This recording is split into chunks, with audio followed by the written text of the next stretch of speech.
Brings us to the discussion agenda, the update on the 5-year master's facilities plan. Dr. Ross? Thank you, Madam Chair, members of the board and our community.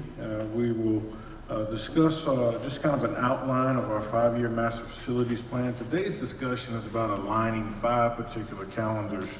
I asked the question, how do you hit a moving target?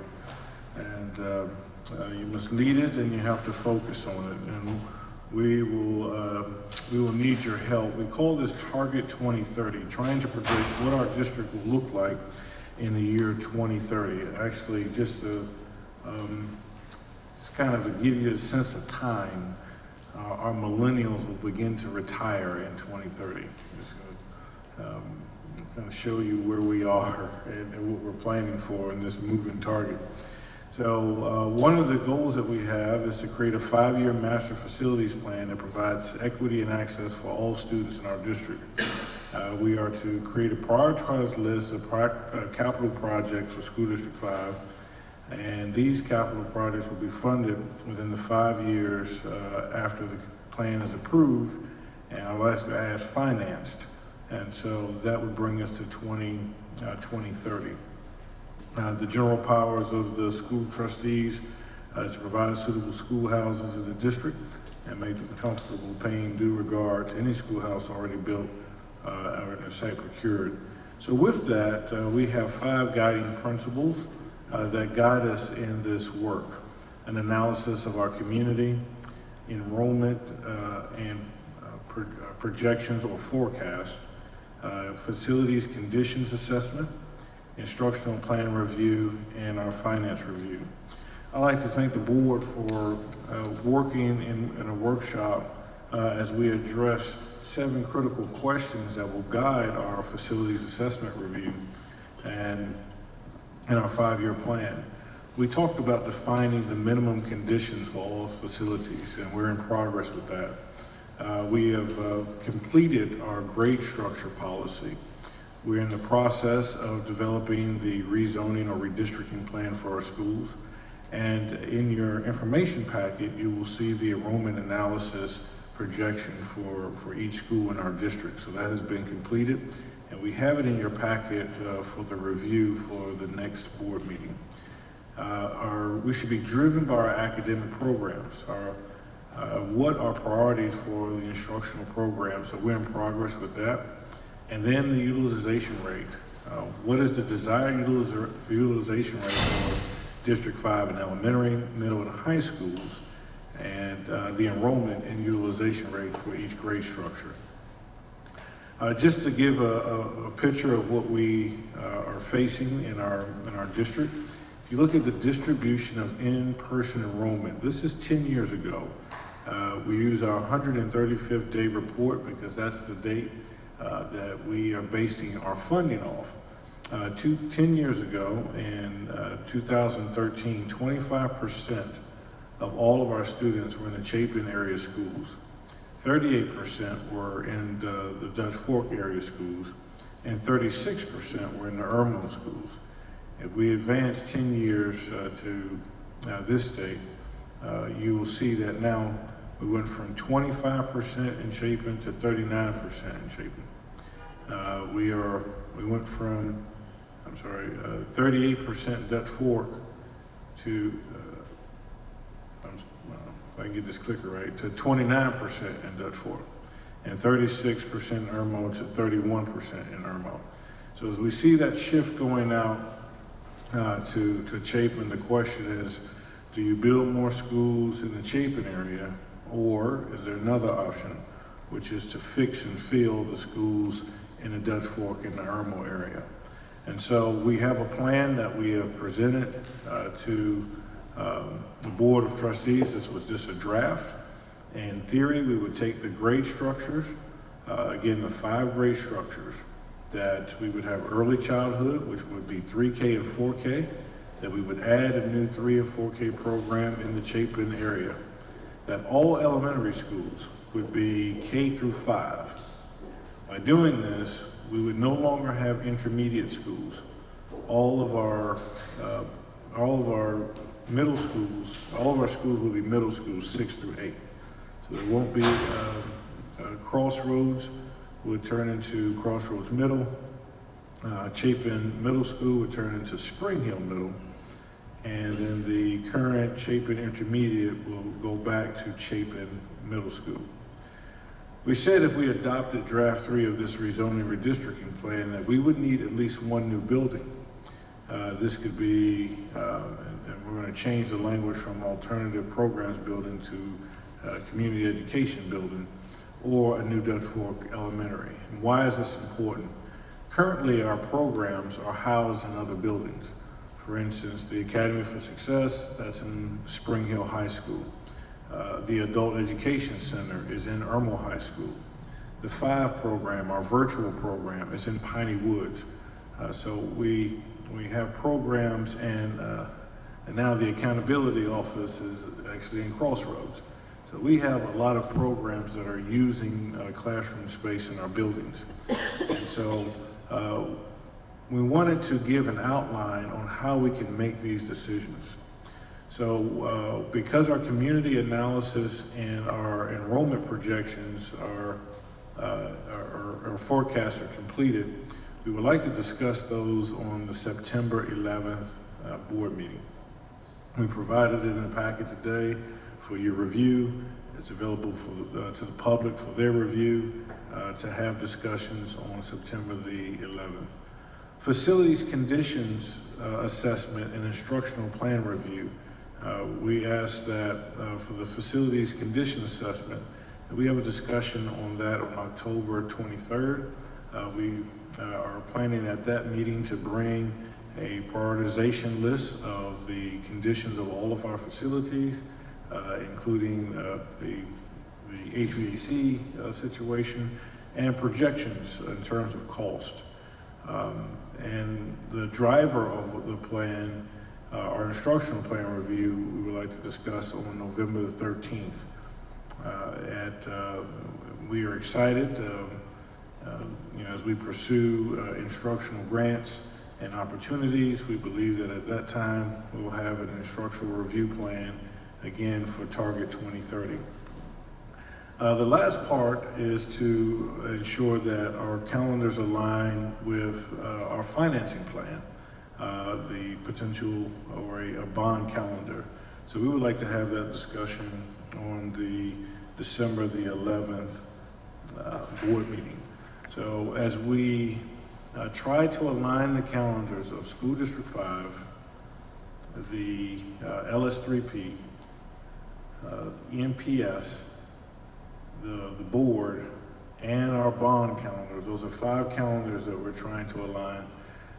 And so this is just an outline that the administration proposes that will allow us to review this information, have those discussions, and then we would recommend a workshop with this information after it's discussed on the 11th, at that beginning of the year, that we could start answering the rest of the questions. So we're proposing this for your review. There's no need for action tonight, but we just wanted to begin the discussion on how to tackle those 5 timelines in these 5 items in our 5-year master facilities plan. Madam Chair, that concludes our presentation, and we stand for any questions. So you are proposing a workshop in January?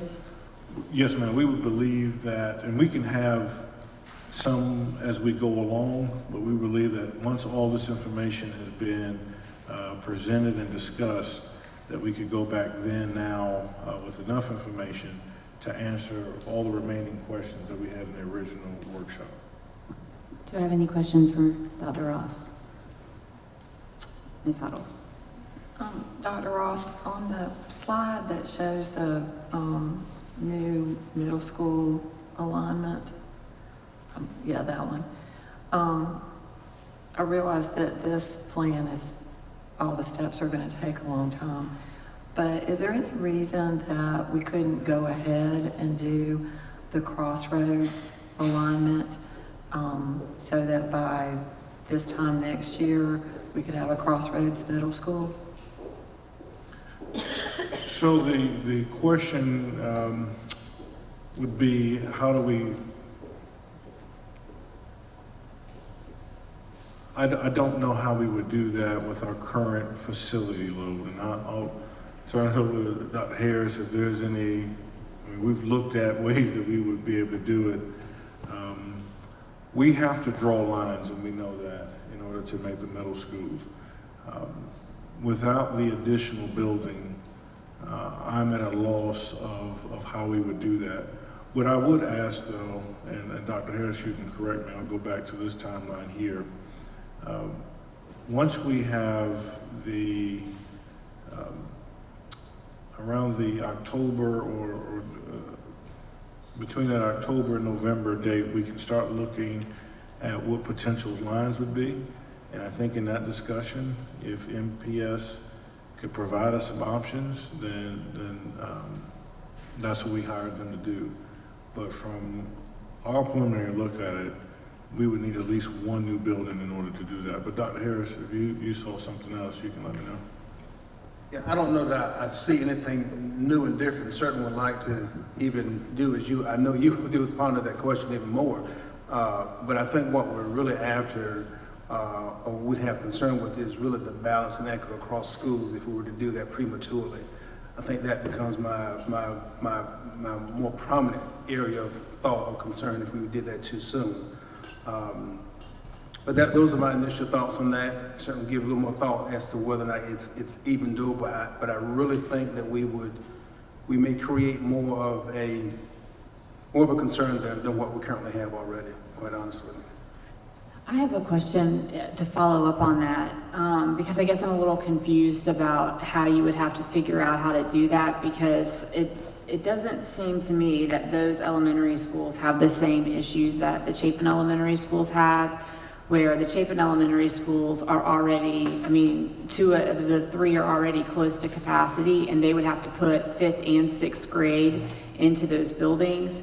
With Crossroads, it's only 6th grade, and you're breaking all of Crossroads up into 10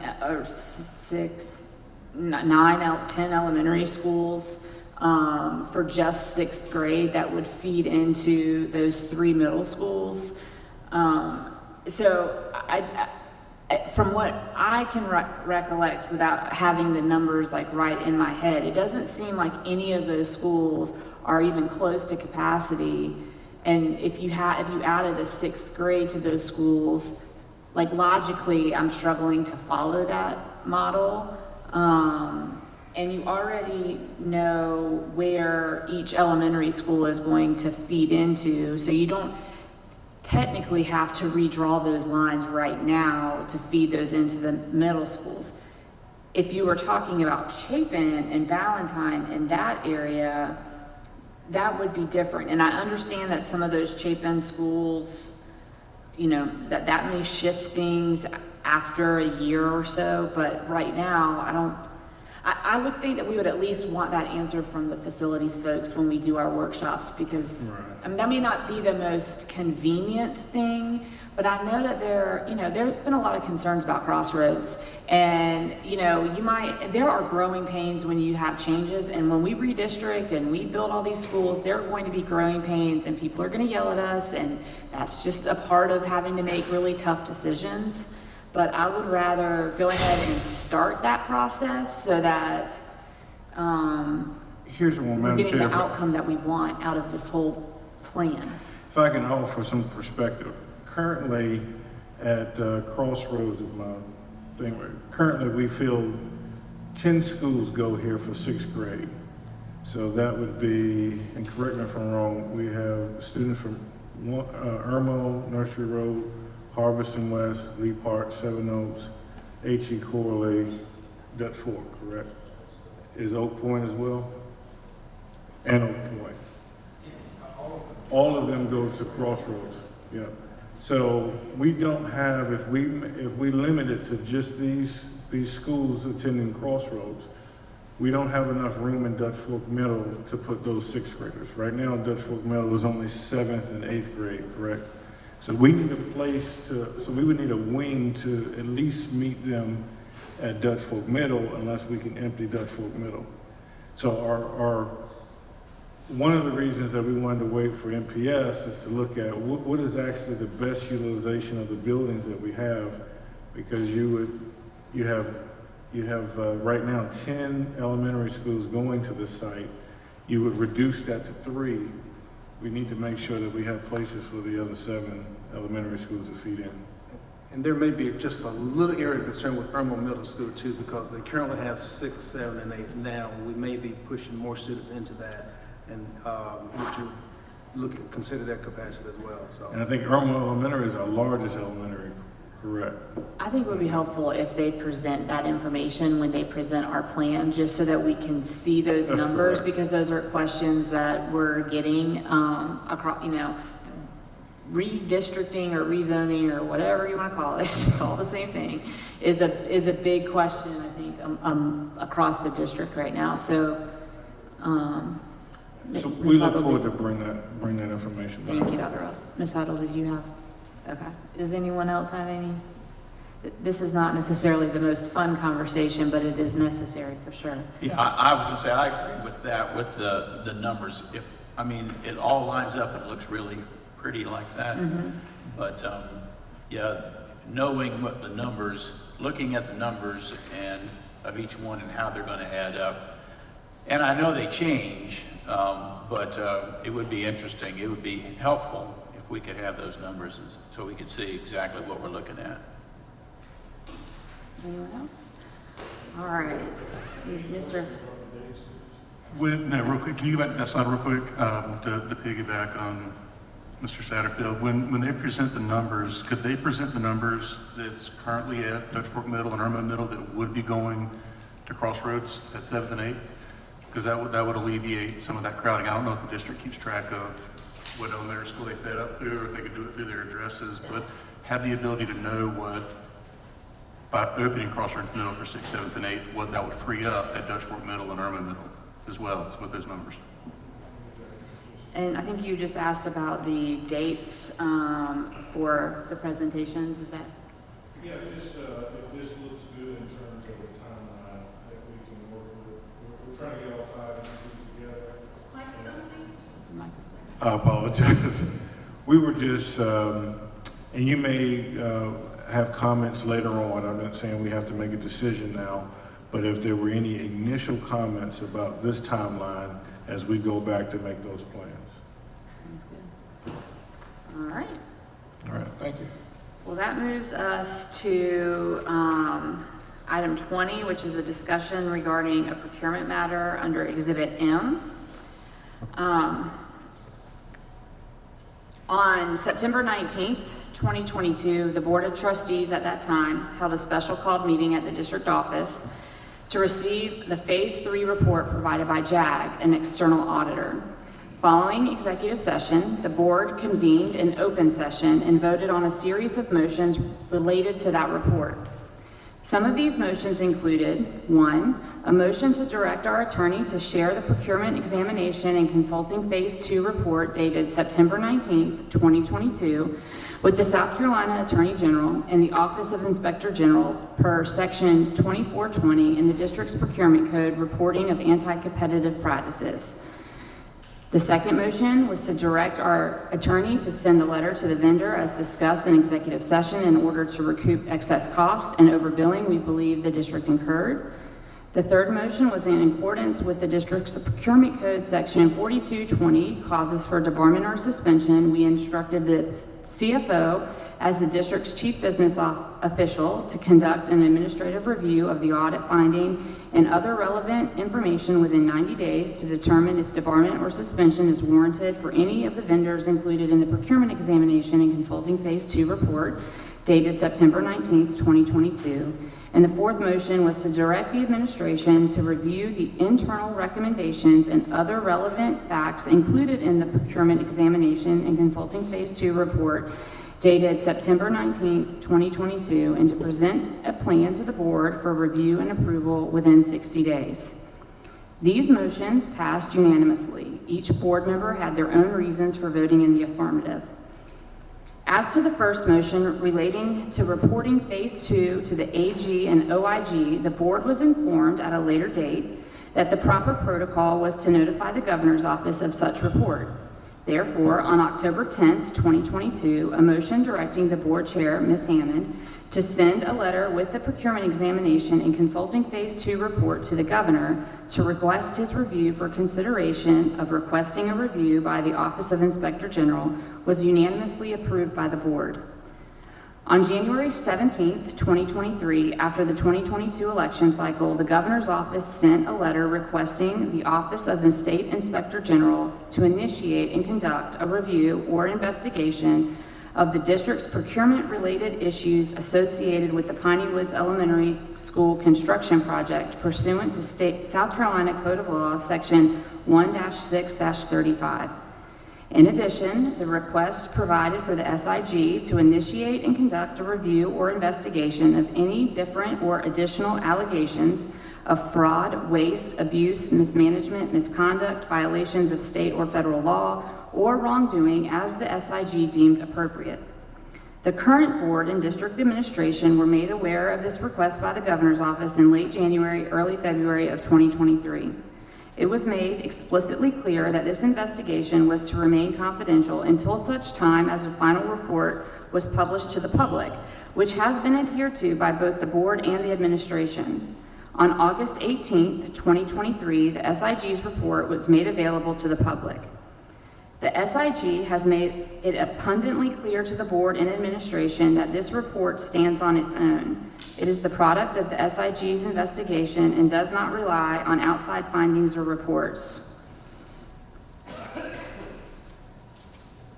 The full report is available through the SIG's website and in the board packet for this meeting, listed as Exhibit M. I will leave it to the public to review the report in its entirety. However, I will address some of the findings and recommendations contained in the report. First and foremost, I think it is very important to recognize that the SIG praised District 5 for proactively identifying procurement and contract management issues and moving forward through proactive strategies, policies, and efforts implemented by the board, superintendent, and CFO to improve upon process and internal controls. The SIG identified 4 findings and recommendations during the course of the investigation. These findings are: Finding 1, the SIG determined the district's accounts payable officials and project managers did not ensure sufficient documentation was provided by CCI to support the amount requested for payment in the pay apps, and that the district failed to provide proper contract management and oversight of the payment process. This resulted in missed opportunities to ensure stewardship of taxpayer funds and questioned costs of $396,765 for the Piney Woods Elementary School project. Subsequent investigation by the SIG identified sufficient documentation that reduced that total fine of questioned disbursements to only $38,362.69. The recommendation for Finding 1 was that the SIG recommends that the district ensure sufficient supporting invoices or other documentation are provided by the contractor to support the amount requested for payment, provide proper contract management and oversight of the contract payment process, and remediate and strengthen internal controls. Based on policy changes, internal controls, and training initiated by the district's board, superintendent, and CFO over the past 2 years, this matter has been addressed. There is no further action required. Finding 2. Finding 2A, the SIG determined that a selection committee member prepared written statements as required by the South Carolina Code of Laws, Section 8-13-700, subsection B3, that provided notice to the selection committee of his or her potential conflict of interest, and the agency head was apprised of the member's potential conflict and deemed him or her qualified.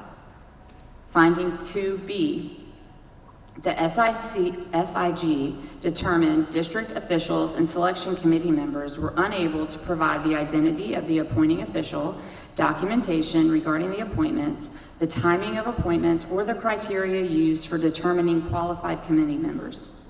The recommendation for Finding 2 was that the SIG recommends that the agency head ensure any delegation of authority, the appointment of selection committee members, and the criteria used for selection be documented and retained in the procurement file. Based on policy changes and internal controls implemented by the district's board, superintendent, and CFO over the past 2 years, this matter has been addressed. There is no further action required. Finding 3, the SIG determined that the board's disregard of at least 3 legal reviews, including 2 investigations, in order to pursue ethics actions against a selection committee member constituted a waste of district resources amounting to at least $12,605 and board interference in violation of board policy BBA. The recommendation for finding 3 was that the board should adhere to all board policies. Finding 4. Finding 4A, the SIG determined that the district's execution of a buyer agency agreement with the Education Group, Inc. without board approval was a violation of the district's procurement code. Finding 4B, the SIG determined that the district issued an RFP, solicitation number 2022-011, seeking a certified public accounting firm to provide procurement audit services for fiscal years 2019 through 2020, with the option to also audit fiscal years 2017 and 2018. As specified in the scope of work of the RFP, the procurement audit was required to be performed in accordance with the agreed upon audit procedures issued by the DPS.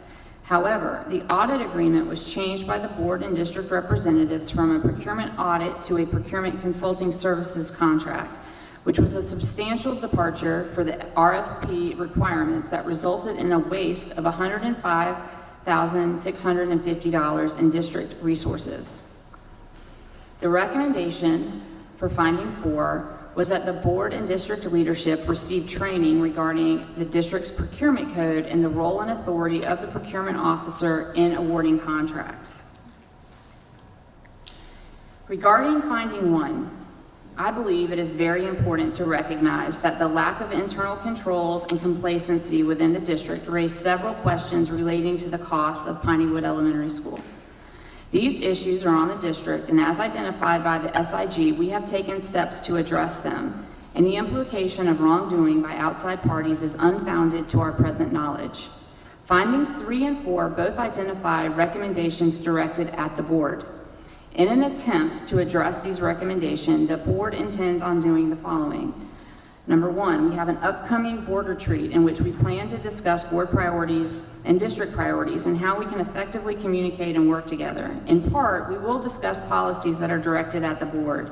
It's important to understand that our current board contains new members. The 3 most experienced board members were elected in November of 2020. We may in the future have additional workshops facilitated to ensure that the board understands the B policies and the role of board members. 2, the SIG recommended that the board receive training regarding the district's procurement code and the role and authority of the procurement officer in awarding contracts. No one on this board is an expert on procurement, and we welcome this opportunity to improve. Upon approval of the SIG, we have identified some highly qualified state procurement officials and are currently seeking to coordinate the appropriate trainings and workshops to address this recommendation.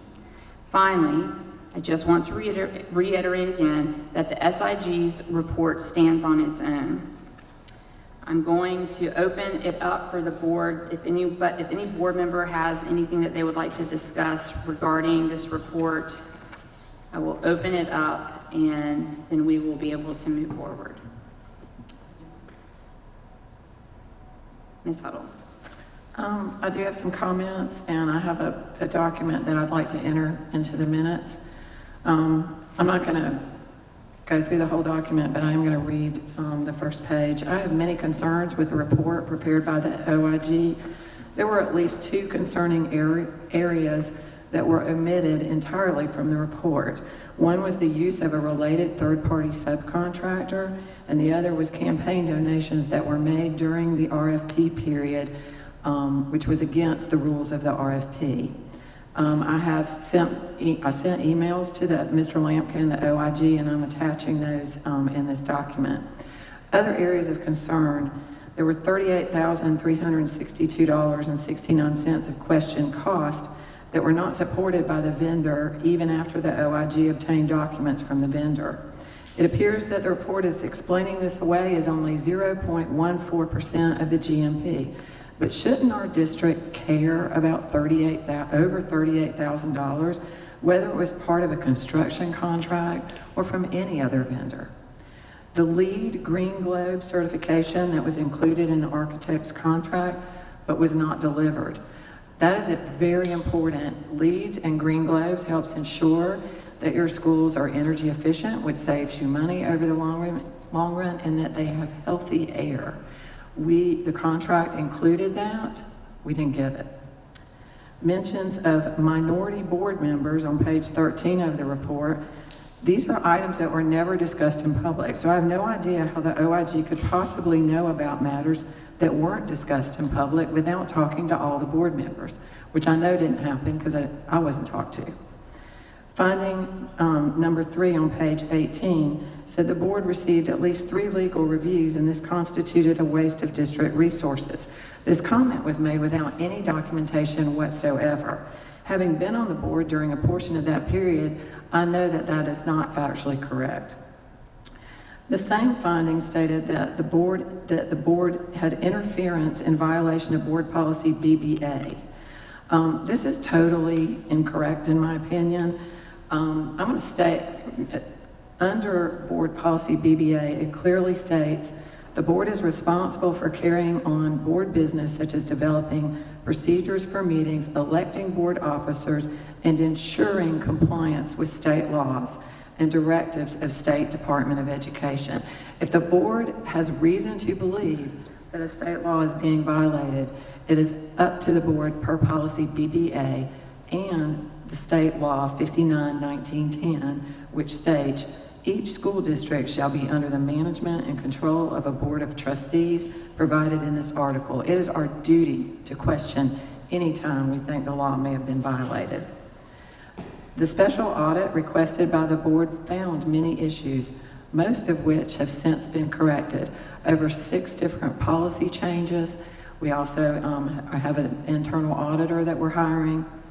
And it's a shame that the report pointed out the shortcomings of the district, but appears to totally ignore what appear to be problematic vendor issues.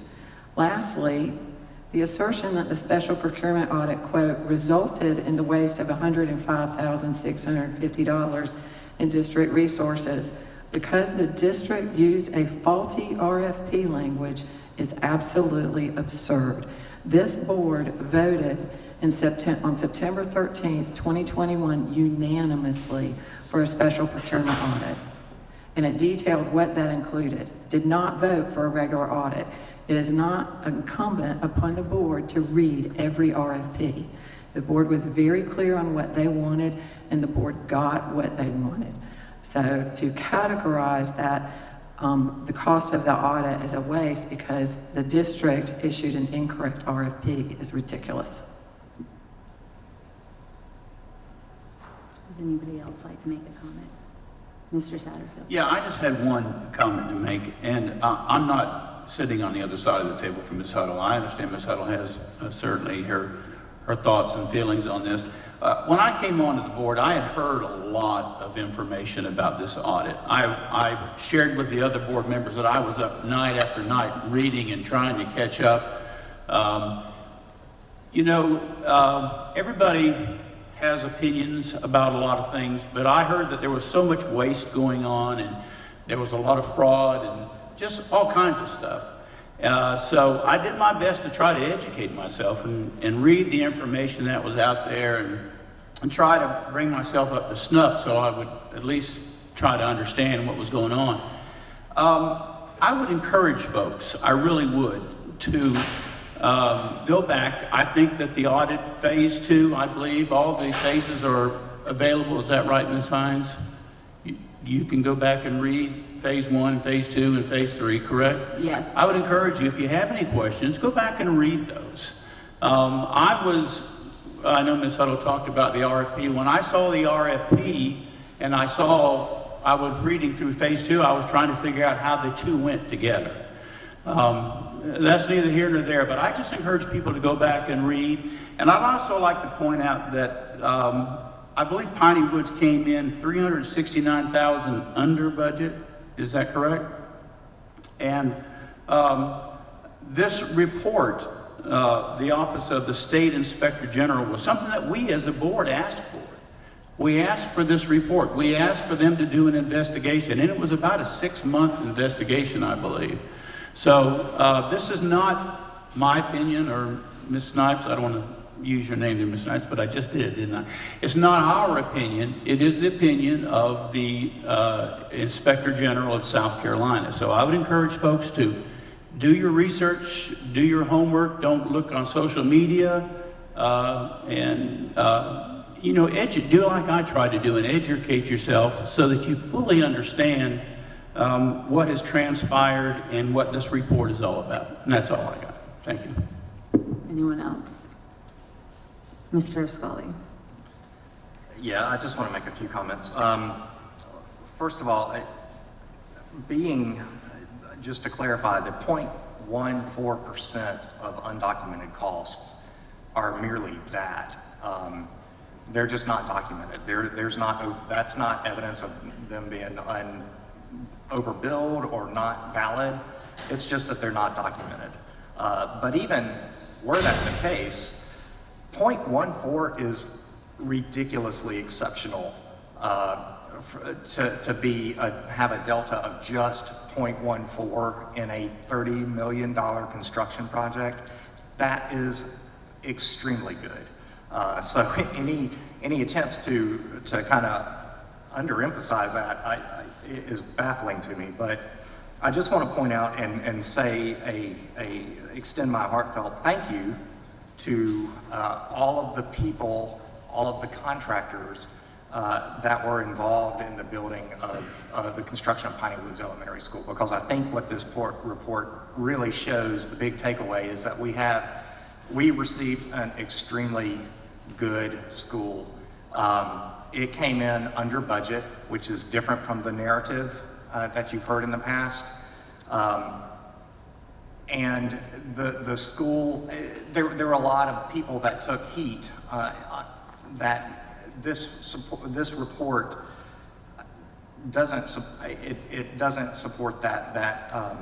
It was unfair, the criticism and the heat that's the contractors, contract construction in particular, former employees of the district, Ms. Anna Miller in particular, this kind of, in my opinion, vindicates them. And so I want to extend my heartfelt thank you to the contractors, the employees of the district, the administration, and everyone involved in the building, the construction of that project, because as you can see by this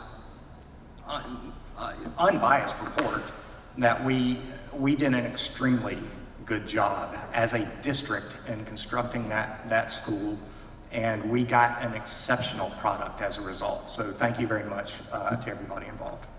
All right, and if anyone who hasn't commented has anything, all right. And I would like to just say thank you to our CFO and her team and Dr. Ross. This was actually probably like a 7-month, 8-month, I mean, we're already, I can't believe it, halfway through August investigation, and it required a lot of time from a lot of folks within our own district to provide information for the Inspector General in the middle of budget season and running our district, and that they went above and beyond, and SIG made it very clear to the board and to Dr. Ross that we have a very good team in our CFO and her group. And so we really do appreciate that, because I know that it's been a very long 2023, and we appreciate that. So thank you. And that moves us on to the final item on our agenda, which is the board retreat scheduled on September 15th, 2023. and I believe, Dr. Ross, that you have some information, and really the point of putting this on the agenda was just so that the board could discuss any particulars about this day. This is going to be a full day retreat for the board, and it was requested by several members, and I think that this is a great idea for a board, the opportunity for our board to kind of get together off campus and build relationships and come together on priorities. So, Dr. Ross, I know you prepared an exhibit. Thank you, Madam Chair, members of the board. For your review, we present Exhibit N. We felt that it was better to edit something that exists rather than try to create it. So we have created just an outline of what a retreat could look like. We were moving with the theme, working with ICRC and Saluda Shoals, of moving in the same direction, moving in one direction by using the river. So it outlines a kayaking team activity in the morning from 8:30 to 10. You'll be fitted with life jackets and given instructions. There is a guide. We're all coming back. To take us down the river. And then there'll be a shuttle to the River Center from 10:15 to 10:30 is an opportunity to prepare for the actual retreat, to call to order at 10:30. The only thing we've put on here is just the administration's request to review board policy AE. As we're going through accreditation this year, this hasn't been updated since 2006, and want an opportunity to see if it aligned with the district's goals, but you can adopt whatever you like. So we are just placing this as a template for your review, and we will listen to your guidance. Thank you. Okay, and just a couple of things before I go around and see, get some feedback from some board members. One, I think it's very cute that you think we can change between 10:15 and 10:30 after kayaking in a river. So the timeline might get adjusted a little bit, but a couple of things. I know, Dr. Ross, that we've talked about potentially having facilitators. We're looking into that are not necessarily associated with school districts, just somebody to come in and do like a team building opportunity, or lead something that's not necessarily just on the board, but like on a teamwork, down that like path. I know we've had that conversation, so that it may be something that we do. And the other thing that I want to make sure that we do have on here is that we talk about the superintendent's evaluation. I know that was an issue that we had kind of talked about during yours, just to make sure that we have like a game plan and a template among all of us. I just want to make sure that we have some time as we're all together on that. That would be my suggestion. And then I know that we're going to talk about goals and ways to work together. I mean, that may be a little bit redundant on what I just said about our facilitator, but I think it'll be a little bit separate than that, if we have one. But anyways, outside of that,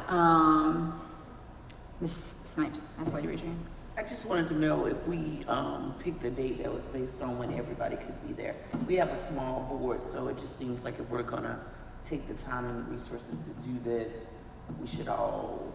Right. So I asked Dr. Ross to give options, and I know he gave board officers. I don't know if it went to everybody the September 15th and September 22nd, the date. I don't know if all three of us could do that or not. I have no idea. I don't know who's on emails because we blind copy, but So the what was it, the 27th? no, we're having it on the 15th. We have it on the 15th. The That was the date. other that date worked. was the 22nd. Yeah, that didn't work for all of the officers, so that's Okay. the 15th. Okay, and I do agree. I think that we need the most amount of board members to be there. But I also know that we scheduled this in July. And so if we have to do a second retreat, I think that is something I'm open to. So currently, everybody isn't gonna be able to attend? That is Kathy, Dr. Ross. no? Okay. Ms. Huddle? Yeah, my daughter's getting her final dress fitting for her wedding dress, and and it's set weeks in advance, and I told her I would be there, so hopefully she's only gonna do this once, so. Yeah. So the hours are 8:30, 8:15 to 4. Yeah. And we can always do a second retreat or try to get it where you can zoom in for some of the non-kayaking, which, by the way, is not mine. I wanna zoom in for the kayak. I don't do, the kayaking might be dangerous, but Dr. Ross wants to know if we're gonna actually save each other if we tip over. And this is for your review, it's better to edit than exist. I was You do clear that I horseback wasn't riding? available the morning of the 22nd and could just join for the afternoon. 'Cause That she doesn't wanna clearly- kayak. That didn't go over, but I was really hoping that Yeah. was gonna get happening. Kevin, and then Just Mike. FYI, I do currently have a conflict scheduled in that afternoon. I'll try to get it moved, but Okay, that's well, where I please sit let right us know, just so that that we're aware. And like I said, I think if there is a way where we can zoom in board members, I have no idea. That might be something that we're gonna have to work out.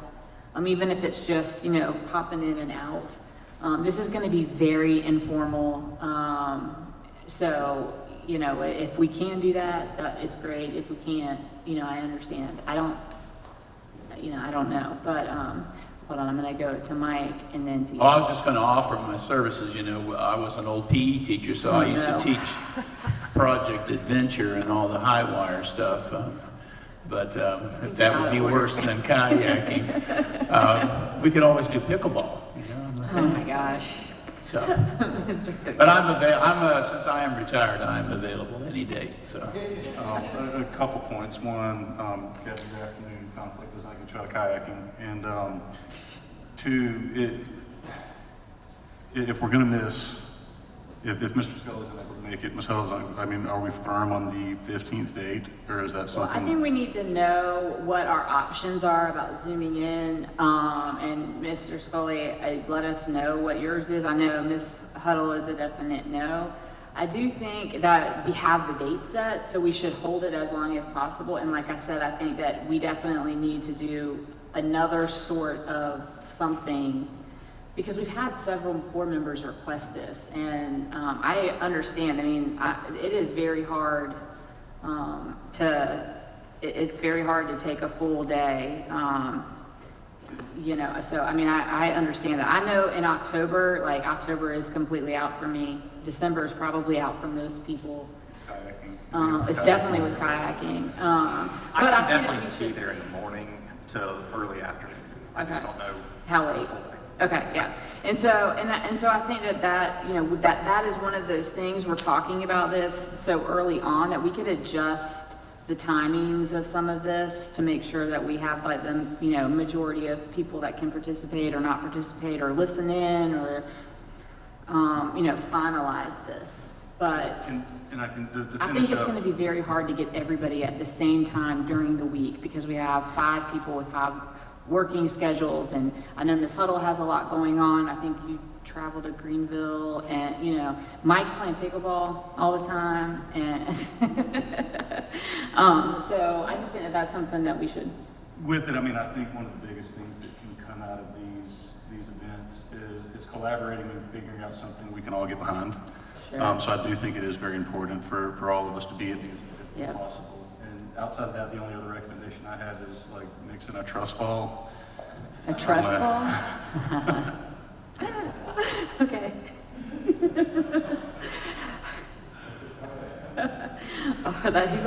He is yes, that's hilarious. All right, so do I have anything on, I would encourage everyone, just shoot me or, Dr. Ross an email if you have thoughts on what should be discussed, or availabilities of potential times that you might be able to jump on virtually if you can't make it, or if, I know that that's not as exciting as a dress fitting. You can have champagne and we won't judge you. I won't judge you. Other people might, I won't. But All right, so with that, do I have a motion on number 22? Ms. Snipes? I move that we end the meeting at 9:04. Do I have a second? A second. Oh, I heard Ms. Barnhart before I saw you. Do I have any discussion? So Mr. Hogan would like to discuss this. I'm just kidding. I'll call for the vote. All in favor? Motion carries 7-0. We will adjourn. Our next meeting is on September 11th. Right?